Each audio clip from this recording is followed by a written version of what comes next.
Yo, what's good? We're back with another one. It's showtime.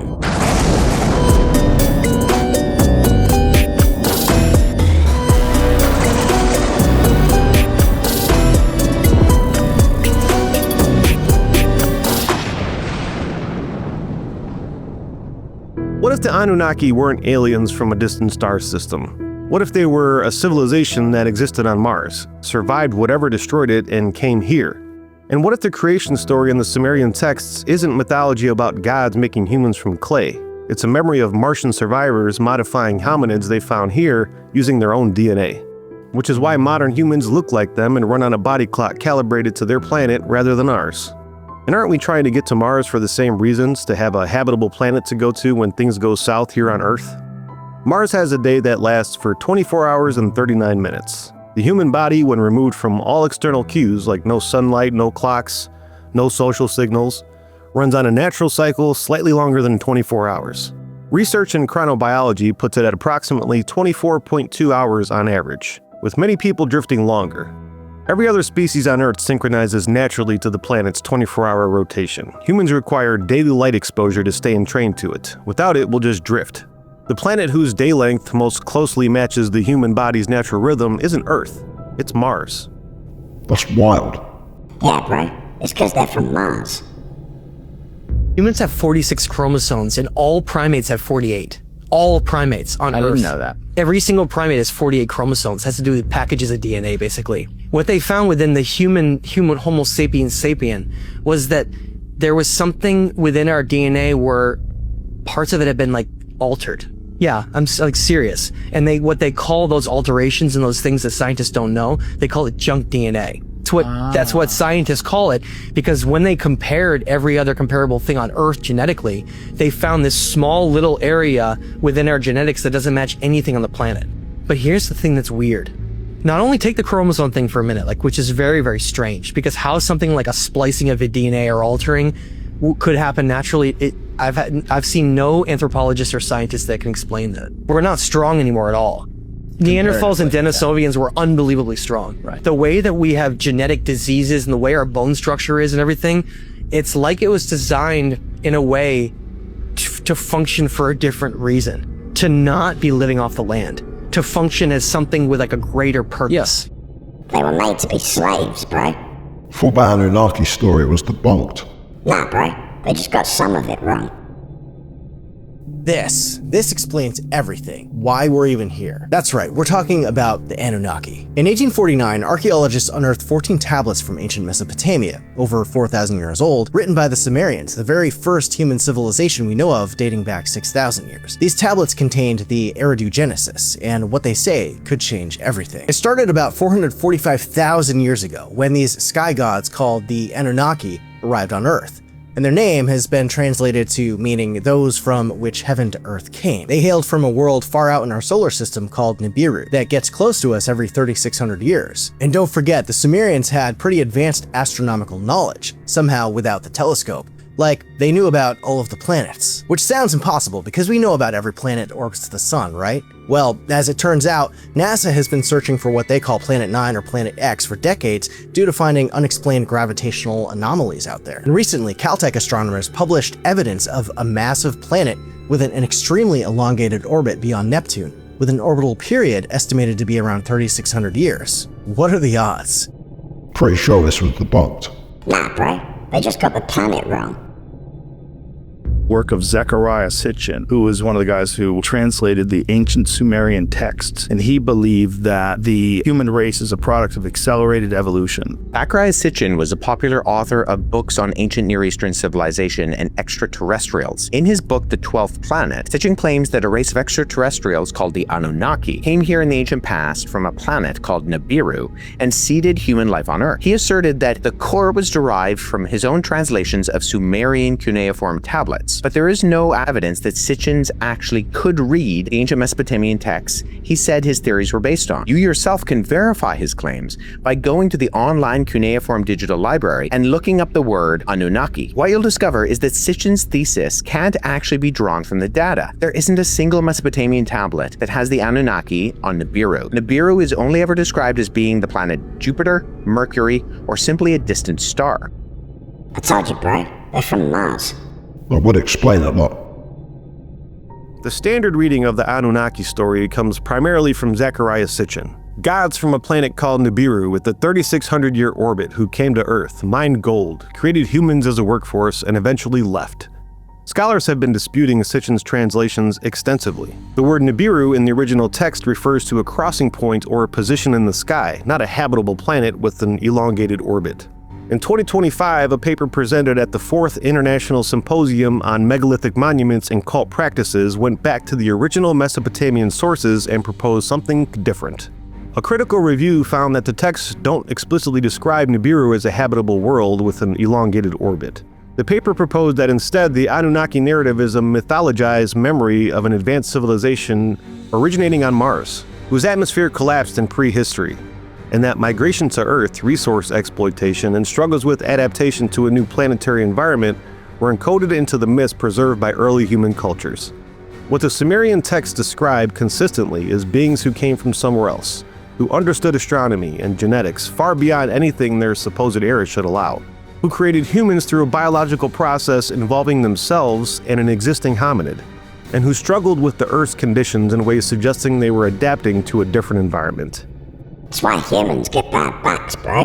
Mars had lower gravity. I think it's because people don't get enough exercise. Trust me, bro. Humans were created. Their DNA proves it. The texts describe Enki, the being credited with creating humans, as living beneath the Earth in a place called Abzu. Underground, not in the sky. Kind of like someone who came from a planet with a dying atmosphere and learned to live below the surface before making the crossover into a new world.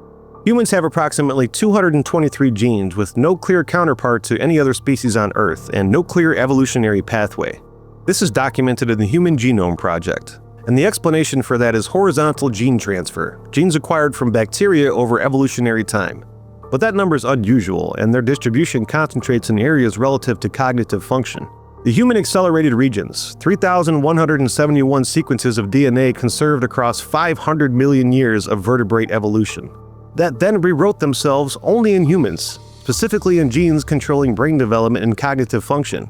That's the calling card of the intervention that natural evolution just can't fully account for. If a Martian civilization modified Earth hominids using their own DNA, adding cognitive capability, upgrading their brain development sequences, the result would look exactly like what we find. Accelerated changes in cognitive sequences. A species that emerged cognitively equipped in a window that's too short for gradual evolutionary processes to account for. And our body clock kind of connects all this. If the Martians who came here had evolved over millions of years on a planet with a 24-hour, 39-minute day, and then modified Earth hominids using their own genetic template, the resulting population would inherit a circadian rhythm calibrated to Mars, not Earth. It would need daily light exposure to stay synchronized with the planet whose day is shorter than the one the genome was built for. Every other species on Earth syncs naturally, but humans drift without light exposure, kind of like the body's remembering the planet its genome came from. I told you, bro. The Anunnaki created humans. I think a lot of religions would disagree. That's why they all tried to cover it up, bro. Or destroy it. More than 3,000 years of history obliterated in seconds. This video was released by ISIS. CNN cannot independently verify its authenticity, but it purports to show the radicals destroying Nimrud, one of the most important archaeological sites in Iraq. ISIS fighters used power tools to break down ancient statues, frescoes, and walls. These are remnants of the ancient Assyrian civilization. Nimrud used to be its capital. They stood since the 13th century BC and survived many wars, but were destroyed by the militants, probably in less than a day. The United Nations calls ISIS's destruction of cultural treasures in Iraq and Syria war crimes. That's hard to watch. Religions have been hiding human origins since the beginning, bro. So why come to Earth? Well, the Anunnaki apparently needed water and gold to fix their atmosphere, which is interesting because we use gold today in spacecraft for radiation shielding because it's incredibly effective. Now, according to the story, the Anunnaki originally brought their own workers called the Ajiji. They were brought in to mine gold in the Persian Gulf in Africa, but they revolted after about 250,000 years of brutal labor and were crushed. Afterwards, an Anunnaki leader named Enki created a slave race of workers by combining the Anunnaki DNA with Homo erectus around 250,000 years ago. They called this species Adamu, which in Hebrew, Adam means man. Sound familiar? Well, the Sumerian tablets were created 1,000 years before the story of Genesis in the Bible. But then things start to happen. Some Anunnaki started interbreeding with human women, and they wound up giving birth to giants. Yeah, those kind of giants that many believe were the Nephilim. And they were incredibly violent and powerful, and it just threw a whole wrench into the Anunnaki's plans. So Enki's brother, Enlil, who was leading things at the time, was like, no, and decided that humanity needed to be wiped out and reset with a cataclysmic flood. Now, hundreds of cultures around the world have a flood myth, and many of these cultures have had zero contact with each other over the eons. So how is it that they would have all had a similar story about a flood? They're all telling the same story, bro. Does seem that way. Have you ever thought about how most religions have a flood myth? Sure, everybody knows Noah's Ark, 40 days and 40 nights with 2 of every animal, but what about these? There's the Hindu tradition, where survivors of mankind were led to safety after being warned by a giant fish. There's the Chinese tradition of a farmer capturing a thunder god, and his children taking mercy on the god and setting him free, at which point the god said there would be a giant flood and gave them a gourd to survive the flood in. There's the Norse tradition, where Odin and his brothers fought Ymir the frost giant and his blood flooded the world. Greek mythology tells of how Zeus decided to flood the world after a king decided to sacrifice a child to him. But Prometheus told his kid Deucalion about this, and he and his wife Pyrrha went into a boat and survived for 9 days and 9 nights. When they got out of the boat, they threw rocks behind their shoulders. The ones behind Deucalion became men, the ones behind Pyrrha became women. There's also the indigenous American version with the Blackfoot tribe, where the old man of the mountain led people up to the top of the mountain to survive a flood and then turned the waters into different colors. And he gave these waters to different people, and when they drank it, they all spoke a different language. The Epic of Gilgamesh of Sumeria has the story of Enlil, the highest of gods, deciding to destroy humanity because they were way too loud. So Enki, the trickster god, decides to tell a priest, and in turn, an ark saves a lot of humanity. There's the Aztec tradition, which says that the people who died in the flood didn't actually die, but instead were turned into fish. The Australian Aboriginal tradition tells the story of a greedy frog who drank up all the water, and all the animals of the world got together to make him laugh so he'd spit it out, an eel ultimately making him do so, which flooded the land. So what can we deduce from all this? Is it all an allegory for the Ice Age? Is the myth actually true and we were all on an ark? Is it because of a spaceship that flew off and it just became a part of tradition? Who knows? But if you come across a giant fish that tells you to get in a gourd to survive the flood, get in the gourd. It can't be a coincidence that so many religions had a flood myth. It's not, bro. It happened. There is this theory that says humans are actually aliens that originated from Mars instead of Earth. According to the theory, there was once an advanced civilization there in the distant past. But then a massive nuclear war happened, destroying Mars and its civilization, making it uninhabitable, with only a few of us managing to escape to Earth to start over. Now, here's where it gets interesting. There's this element that's called xenon. It's a noble gas used for lighting, but I'm talking more specifically about xenon-129. This isotope is typically only created after nuclear explosions or reactor leaks. And here's the thing, Mars has a ton of this stuff, especially around these 2 spots. Now, natural nuclear reactors can happen, but whatever this is, looks more like someone was blowing the place up. Is this evidence of such a cataclysm? With evidence of ancient rivers and ocean beds, along with organic materials being found, coupled with strange anomalies that look man-made, this theory has made people wonder. Which is it? Did they leave because they nuked it, or because their atmosphere was fucked? Both, bro. They were fighting over resources. Yo, what's good? We got a new merch drop at the end of this episode. If you want to win some of our merch, all you gotta do to win is leave a comment on this video and be subscribed. Let's get back to the show. So what happened to Mars? Mars wasn't always what it looks like now. NASA confirmed that Mars once had liquid water on its surface, rivers, lakes, possibly oceans. It had a thicker atmosphere and conditions that could support life. Something happened that stripped the atmosphere and ended the liquid water period.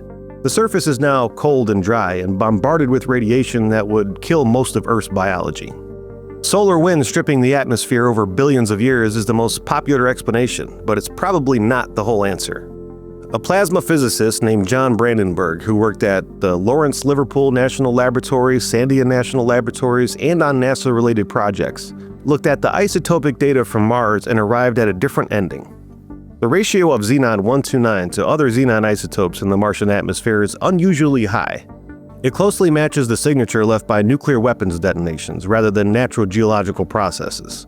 The surface shows concentrated deposits of uranium and thorium in the northern plains, close to Cydonia Mensa. He published this in the Journal of Cosmology and presented it at the Lunar and Planetary Science Conference. The mainstream response is that the isotopic anomalies must have geological explanations. But what are those explanations? You can't just state that and not have a reason. That's pretty crazy. I told you, bro. They started nuking each other, so some of them left. Humans are still trying to do that with this planet. We have another explanation of what destroyed the Martian atmosphere. Yeah. It all comes back to Viking, 1976. It went and it took atmospheric measurements of Mars, in addition to soil samples and this, that, and the other, photographs. What is the Martian atmosphere composed of? Mostly carbon dioxide.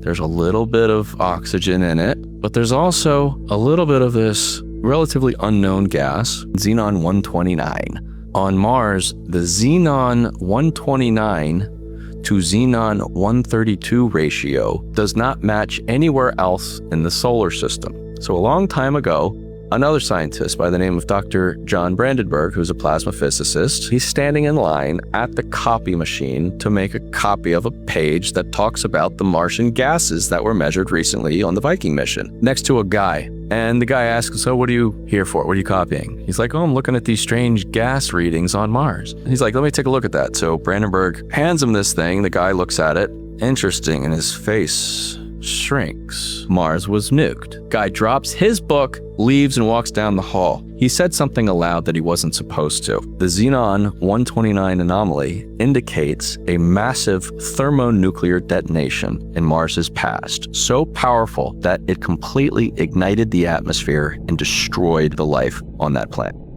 If some of them got left behind, they probably would have nuked each other fighting over resources. Yeah, bro. And they've got the proof. In the Cydonia region of Mars, NASA images showed geometric formations that have been debated since the 1970s.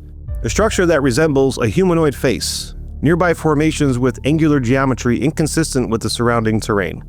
Brandenburg specifically correlates his nuclear explosion sites with Cydonia. The highest uranium and thorium readings on Mars were taken right in the Cydonia region where these structures appear.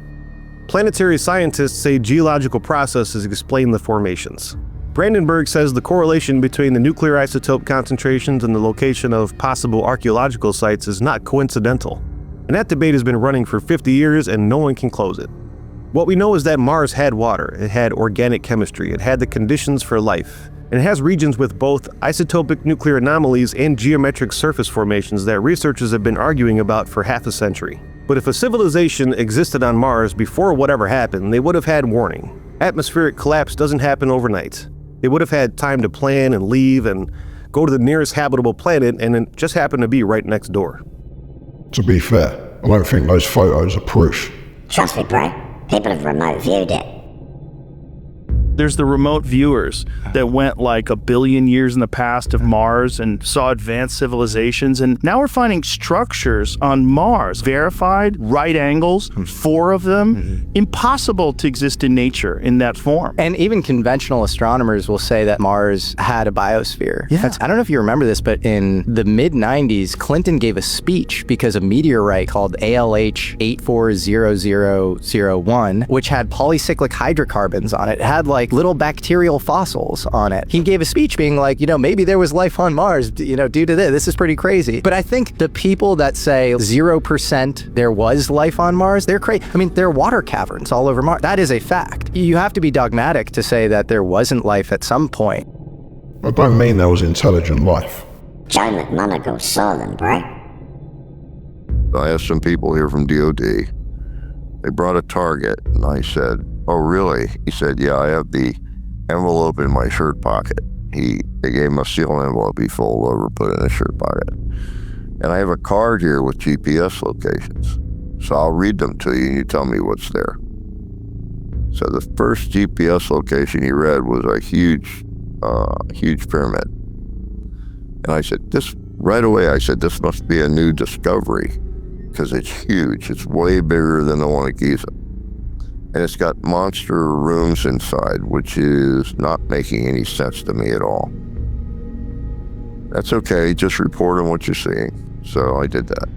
And at the end, I started getting an image of human beings that were trapped in a place where the atmosphere was turning bad for some reason.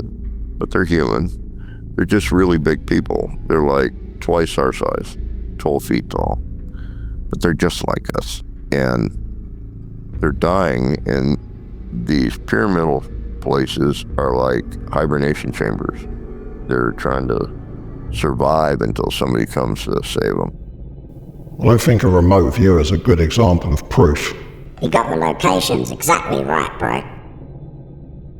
I said, the next time I'm at JPL, Jet Propulsion Lab in California, I'm going to find out whether they have negatives of these locations and get them. I went to JPL, and they have a big counter where you go in and buy pictures of space. So I went up to the counter, and the guy said, how can I help you? And I said, I have this card here, and I handed it to him. And he looked at it, and I said, I'd like to see the 4x4 negatives for those locations on that card. And he went, oh, this is the old city on Mars. And he turned around, pulled a drawer open, and gave me a packet, had all the negatives inside. So they're in my book, Mind Trek. Wow. Yeah. So what do the negatives show? It shows exactly what I described. It shows pyramids? It shows a big pyramid. It shows an old fort. It shows a wall that's collapsed. On Mars? And yeah. I'm pretty sure these photos have been debunked. Yeah, by NASA, bro. They lie about everything.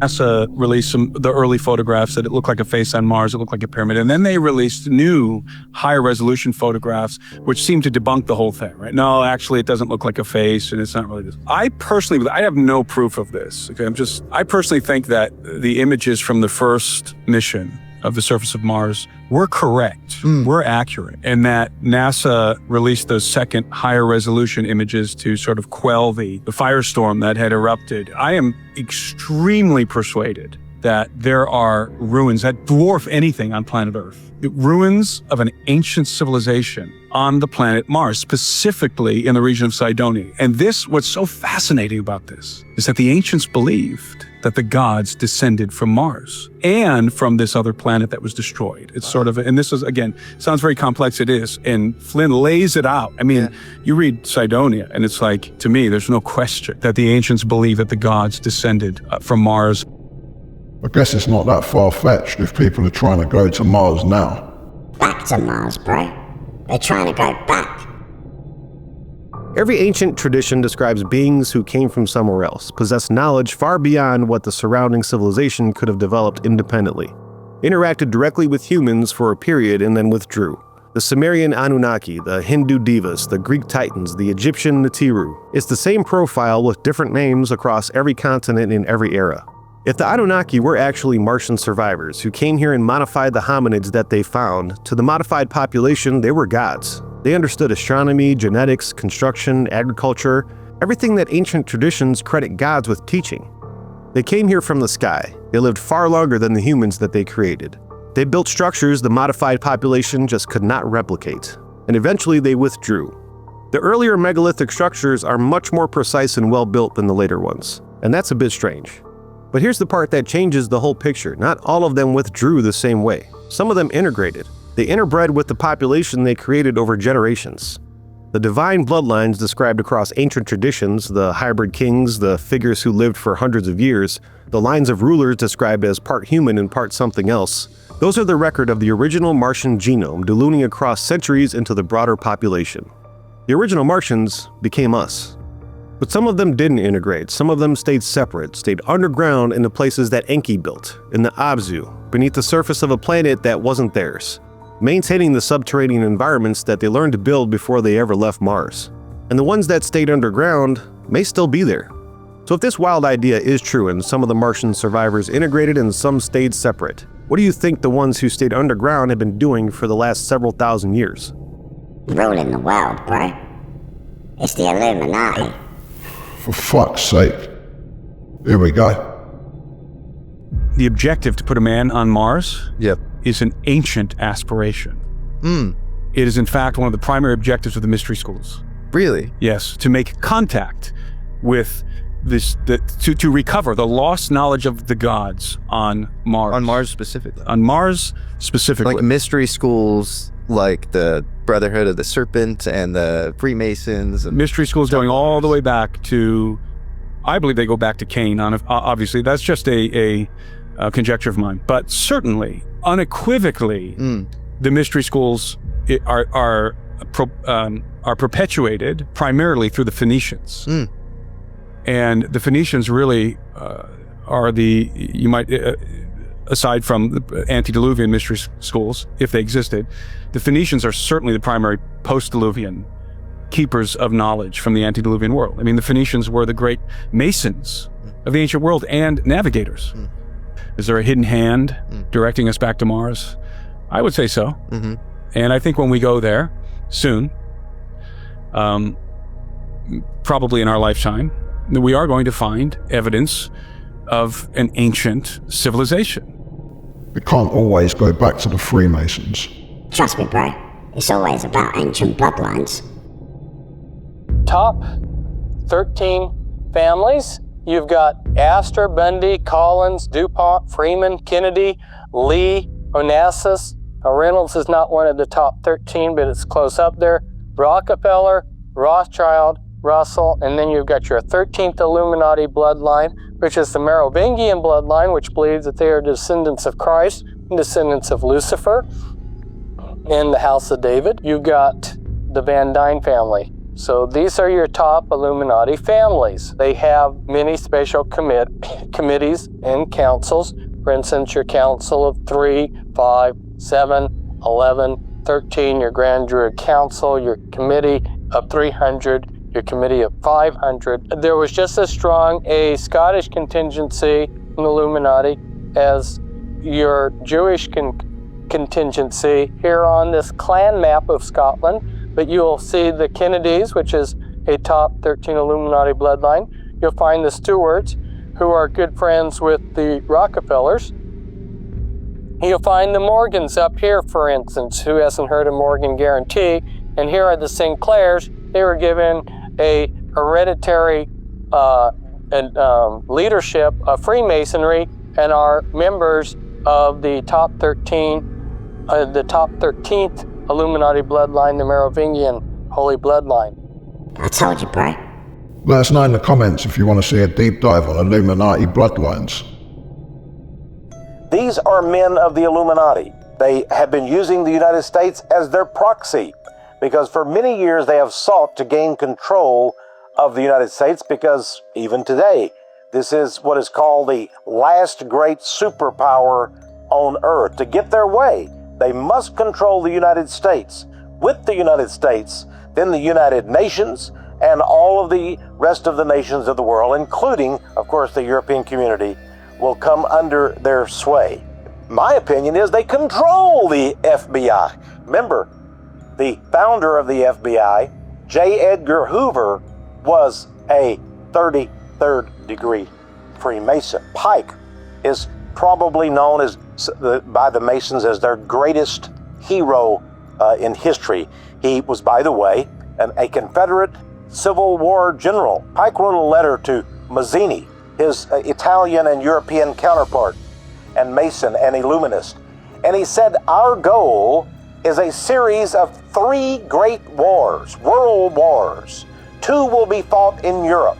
The 3rd and final war will be fought over the Middle East. I told you, bro. It's all part of the plan.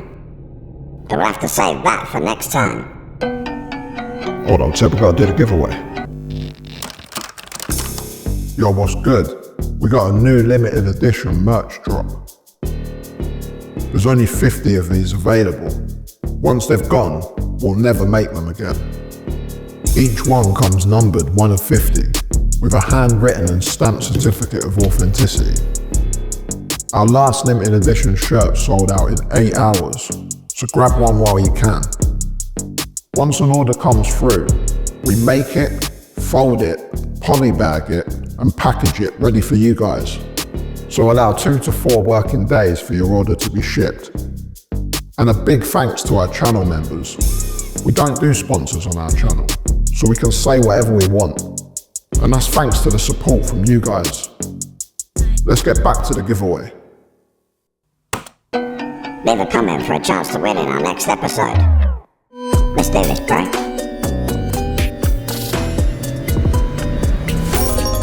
Bang bang! Blah blah. Contact us on our website to claim your prize. That's TerraTedsTales.com. Go grab some merch, bro. And as always, thanks for watching. Remember to like, comment and subscribe. And we'll see you in the next one.